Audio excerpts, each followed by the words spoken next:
मनोज कुमार दुबे है। मनोज जी, कल रात में जिनकी हत्या हुई है, क्या आपको जानकारी मिल पाई? क्योंकि आपको वो जीजा जो थे। हाँ, कल रात जिनकी हत्या हुई इनका भी नाम मनोज दुबे है और वो रिश्ते में मेरे जीजा लगते हैं। और इनका जो हत्या हुई है ये उनके एरिया में रहने वाले कुछ लड़कों ने की है।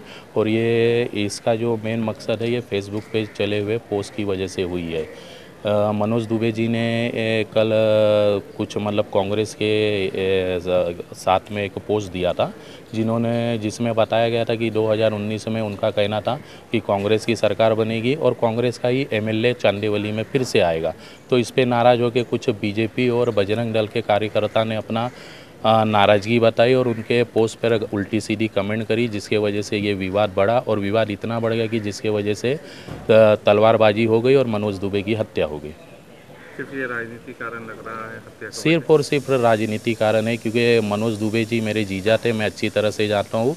उनका सुनील दुबे से दूर दूर तक कुछ लेना देना नहीं था, ना उनका कुछ कभी झगड़ा हुआ था, ना कभी उनसे उनकी बातचीत थी। लेकिन ये राजनीति विवाद ने इतना मतलब माहौल गर्म कर दिया कि एक दूसरे के खून के लिए ये लोग उतावले हो गए।